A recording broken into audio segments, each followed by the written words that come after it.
Hello, and welcome to Productivity and Prose, a podcast about making the most of your writing time and honing your craft.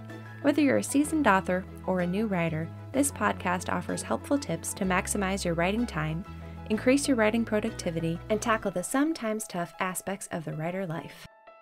I'm your host, Emily, author of the Xeris Galaxy Saga, among other things, and today's topic is Kickstarter for authors. Today is the day, friends! My Kickstarter for Falling Through the Black launches today, and it will run until April 26th. And did you catch that? Yes! With the launch of this Kickstarter, my trilogy officially has a book too, so I've shifted from saying I'm the author of Suspended in the Stars to the author of the Xeris Galaxy Saga, and it feels so good. Now, if you don't know what Kickstarter is, or you've thought about running one for yourself, today's episode will be perfect for you. I'm going to share some of my personal Kickstarter journey, but also some ways you can tell if you're ready to jump in and run your own Kickstarter, or maybe what you need to get in line to be ready for that first step. But first off, let's start with what is Kickstarter. Now, I have heard some people misunderstand the idea of Kickstarter and associate it with GoFundMe. It's not that. Kickstarter is a crowdfunding platform, whereas GoFundMe is a platform that helps people raise funds for something, usually in line with charity work, or maybe there's been a disaster that's happened, something that needs donated money out of the goodness of your heart. Kickstarter is not that. The difference here is that Kickstarter is a platform where you can gauge interest in whatever product it is that you want to bring to your audience. So for us as authors, that means a book. The way that I see Kickstarter is really more of a partnership. I am offering my book up to the public and basically saying, hey, is this something you're interested in? Do you want to join with me on this journey in helping me get the book from my concept and inspiration to a physical product that's in your hands? So here might be a good place for me to just start in on my Kickstarter story. I can't remember if I've talked about this on the podcast before, but it was all the way back in 2020, and my friend Kristen challenged me to take the month of August and release a chapter every day on my blog, basically just saying, hey, this is what I'm working on. What do you guys think? I had a blast doing it, but I also had made sure that I really figured out what was supposed to happen for that whole entire month so that every day I wasn't coming to the screen wondering, well, what's going to happen next? Through that time, I had a lot of people following the story. Actually, a large number of people that I never thought would actually read it. And it was really exciting because I had people messaging me saying, I'm really enjoying this. I can't wait to see what happens next. That whole experience was just unbelievably amazing. But by the time I got finished, well, I should say finished with the month, not the book. That was part of the problem. I realized I was only halfway done with the story that I wanted to tell. So I dug back in. I had to change a few things, but I wanted to keep it as true to the story that I originally told as possible. I made edits. I added in a whole, basically secondary part to it because it needed to be finished. And I went through, I wrote it all out, and then did my own edits to it. By the time that I was done with it, I had a product that I was really proud of. I loved this book, and I wanted to see if I could get any traction on it. I took it to my trusty agent, Tamala, and I said, hey, can we submit this out wide? Now, for those of you who don't know, again, because I haven't really talked a lot about myself on this podcast yet, or at least my journey, my agent signed with me because I was writing romantic suspense at the time, and so that's what she mainly represents. You know, science fantasy is not really in the vein of romantic suspense, so she took a risk on me writing something that I really am passionate about. And she said, sure, let's do it. So we found the names of editors that we thought might be interested and just sent it out. I say we, but she did the sending. Then you just wait. Basically, you know, that clock starts ticking and you just have to kind of twiddle your thumbs, not knowing what's going to happen. Well, finally, the rejections started coming in, and I kind of expected it because, to be honest, science fantasy is still in its infancy in a way. Like Star Wars is massive, but it's very different to have a movie franchise versus a book that is in a genre that you can't readily place on a shelf. You usually have to choose, is it science, is it fantasy, which one is it most like so we can put it on that shelf. And I understood that going in, but I wanted to take the risk. So we did get a lot of no's, but we got some really great, very kind rejections from people who were very complimentary to either my writing or the concept or whatnot, but they basically had to tell me that they just weren't the editor for it, which I totally respected. So by the time those things started coming in, I pretty much knew, okay, this is not going to happen. In the meantime, I signed a contract for 2 cozy mysteries. I signed a contract for romantic suspense. And I was just like, okay, maybe this is just not where my career is going right now. Then cue my really good friend, CJ Malacy. And thank the Lord that she is in my life, because she is really the reason that I even considered Kickstarter. As you guys know, I am a cover designer. I work with independent authors and publishers to produce covers for their books. And CJ came to me wanting to work on her Recruit of Talionis series. So I went through the whole process with her of designing the cover, but then also designing assets for her Kickstarter and just kind of seeing how she ran her first campaign. And it was so incredible. It was just so fun to see what kind of atmosphere and community that she was able to pull around her, of people who were just so excited to see her book in print and to have their own copies in their hands. And I wanted that. I wanted to be able to offer a better quality of product than I could if I had just done it on my own. And here's the other thing about me. I've indie published 6 or so books under my Sweet Romance pen name, and I've done a whole bunch of things with other authors who work with either larger printers or publishers or things like that. I had all the knowledge that I needed in order to put out my book, but I wasn't sure that I had as big or as wide of an audience as I really wanted, or the ability to kind of put the funds behind producing a special edition book like this. So I turned to Kickstarter. I did clear it with my agent first just to make sure like we were good to go, but once the decision was made, I went for it. I spent a lot of time researching. I backed a ton of projects. I asked CJ a million questions, and she was so gracious with her time in answering all of those questions. And we released the campaign in March 2023. I wasn't really sure what to expect because I had backed a ton of campaigns, but it's different until you're actually the one who is doing the campaigning.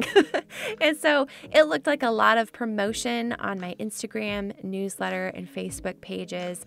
It looked like countless hours of checking back to see how the campaign was doing, writing really fun updates where I just tried to put as much of my own personality into it as possible.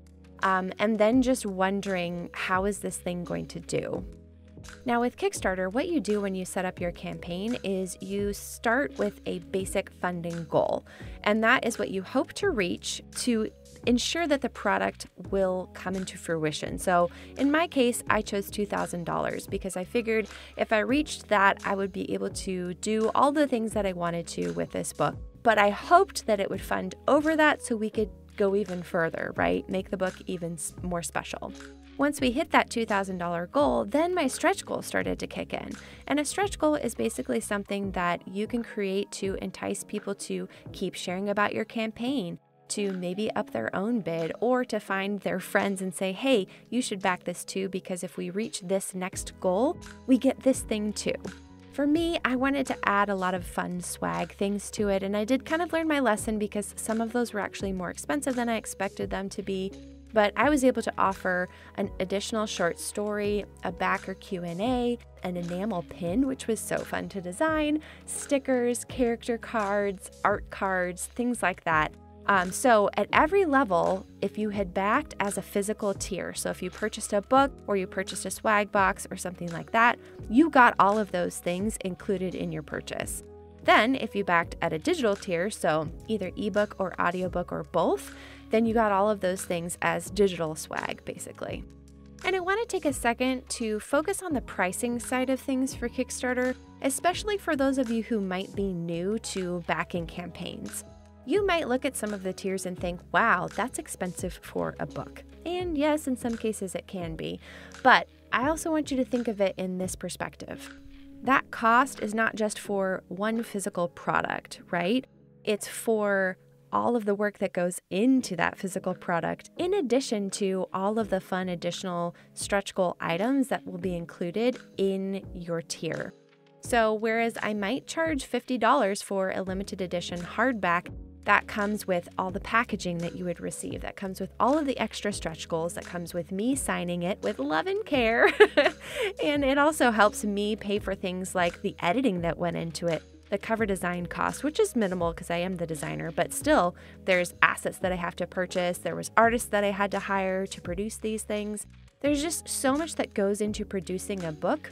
You can't come to Kickstarter and just think, oh, I am coming here to purchase a product. Instead, I would encourage you to come to Kickstarter thinking, I'm going to be partnering with this person to produce this work, and I'm going to be part of that process. Now, with that said, I totally understand that some people will not be able to financially commit to something like backing a Kickstarter campaign at a higher tier, and maybe not even at the lower tiers. But the good news is that while Falling Through the Black will go to all of my Kickstarter backers first, like months and months early, it will be released wide on all platforms by the end of this year. And that means you can also request it at libraries and borrow it from places like that as well. So moving into this new campaign, which has just started today, woohoo! I would say there are a few things that I am doing differently than if you followed me for my last campaign. First of all, there's just 2 books that I'm offering, not just one, which is really exciting. And that means that some of the swag from the last campaign will also be available for this campaign. So if you missed out on some of those planet cards or character cards or the pin, you can add that on to your purchase as well. But also, I tried to shift some of the higher tiers. I realize that not everyone is going to be interested in backing at an extremely high level, and that completely makes sense to me. But I did want to have a couple of fun swag box options, which now include paperbacks of both Suspended in the Stars and Falling Through the Black, and then also either a character or a planet creation level, which I think is going to be so fun. I did get to work with someone for book 2, and one of the characters that we created together actually will continue on into book 3, which is really exciting to me. She shows up at the beginning of book 2 and has a really unique role that I love, just how we created this character together. But she's going to be coming back, and she's going to have an even bigger role in book 3, which is so fun. So if that sounds like something fun, if you have ever wanted to even chat with me for like an hour just about where you're at with your writing or how I did the whole Kickstarter thing, that might be something to consider, is backing at a higher tier where you actually get that personal interaction with me too. And lastly, I have tried to put in a little bit more of an option for personalization. I'm going to be having limited number of annotated things available for purchase. I'm going to have some early bird things that I didn't have with my first campaign, which, that's going to be over as of, the end of today or so, maybe partly into tomorrow. So just make sure that you are running over to check out that campaign to see if there's anything that works for you. And then, of course, the art is different as well, and I have commissioned so many more artists for this project, which is so exciting to me. So there's going to be some fun things that are added on that I didn't have for the first campaign. And finally, as I said I would talk about today, I did want to step in a little bit into the space of if you're an author and you're looking at Kickstarter and wondering if it's for you. So let's talk about that. If you didn't know, my dear friend CJ and I are actually creating a Kickstarter for Authors course as we speak. We did a free webinar a couple of Saturdays ago and had a great turnout, and it just seemed to be that there is a lot of interest. I can't cover everything today. I can't even begin to cover probably even the surface, but I will kind of touch on some high points here of what it looks like to run a Kickstarter campaign and some of the things you probably should ask yourself before you even consider it. The first of those things would be, have you backed a project on Kickstarter? And no, this is not me trying to get you to go and back my project, though back it if you want. No, this is actually, do you have any familiarity with Kickstarter? Now, when I started my project, I had probably backed about 9 or so different campaigns, and now I'm probably close to 30 campaigns that I've backed. It is a slippery slope. Once you find campaigns that are interesting to you, you're going to keep going back to Kickstarter and looking for more of them.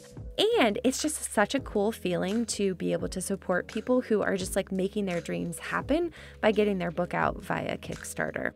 So that's my first question. Are you familiar with Kickstarter? And the second is basically a follow-up to that.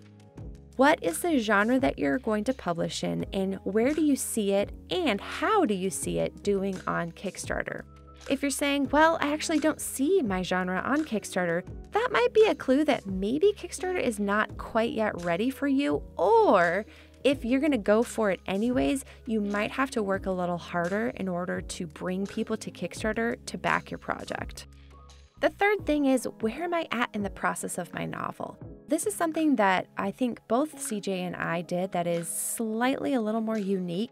We chose to have our books edited before they went to Kickstarter, or maybe even during that process. Some people actually have to run the Kickstarter if they're going to be able to pay for their editing, which I totally understand.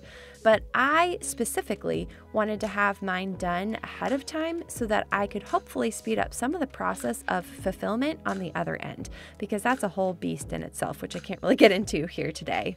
I chose to have those things done early in advance just because that's where I was at, but also because I knew I wanted to produce this book no matter what. I think a great place to be at when heading into a Kickstarter is knowing that you're already going to get the book out no matter what happens. Oftentimes you'll hear people suggesting running your Kickstarter with a low funding goal, like something like $500. They say that the algorithm looks fondly at campaigns funding very quickly and then pushes it out to more people. I don't know how true that is. I would probably guess that it does help and it looks good to say, hey, I funded in 5 minutes. But one thing to consider when you're doing that is, will you be able to make it happen if you only fund at $500? That's another conversation for another day. But knowing that you're going to be producing your book no matter what, and just whatever you get through Kickstarter is going to help that process, can be really freeing, right? You're less tied to what's going to happen with the campaign itself and more just trying to get the best book possible. Number 4 is, who can I bring to my campaign? And this is really crucial because while I do think that Kickstarter itself has its own group of people that will come to you and your campaign, you too have to bring people with you. You can't expect everyone on Kickstarter just to support your campaign and have nobody else in your corner to join you. And then finally, number 5 is, am I willing to put in the work? This one is a tough one because it's hard to know what Kickstarter is going to require of you until you've run one. But I think if you follow a campaign relatively closely, you follow the updates and you see what the author is putting into it, it's going to give you a little bit of a hint that this can be time consuming. There is a lot of promotion involved. There are a lot of moving parts that I have to make sure that I've got my hands on and my eyes at or whatever. I think just knowing that ahead of time is going to be really helpful. So there you have it. That was my Kickstarter story, and there is so much more to it as well.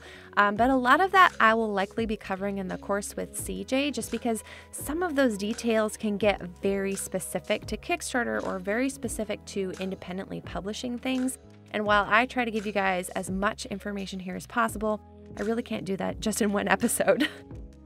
So as a final reminder, my Kickstarter for Falling Through the Black has launched today, and it runs until April 26th. This is for my young adult science fantasy. It's going to be great for those who like space operas, a little bit of fantasy with your science fiction, a complex cast of characters, and no spice romance. I'm calling it Doctor Who meets a gender-bent Aladdin with a little bit of Mandalorian thrown in. So head on over to my campaign page on Kickstarter, just search for Falling Through the Black and you're going to find me there. You can read more about the story there, see all of the beautiful artwork that I've had commissioned, and so much more. In the next episode, I'll be talking about time sucks for writers and how to deal with them. I'll touch on things like social media, research, writing blocks, burnout, and more. Thanks so much for listening, and don't forget to dream big and write boldly.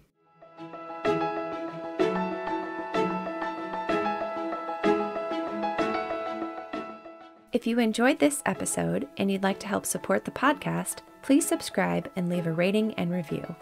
If you're looking for more writing inspiration, community, craft tips, and behind-the-scenes content, consider joining the EAH Coalition on Patreon with various levels of free and paid support. You can also connect with me on Instagram at CreateExploreRead and find out more about me, my books, and my design business on my website, eahcreative.com.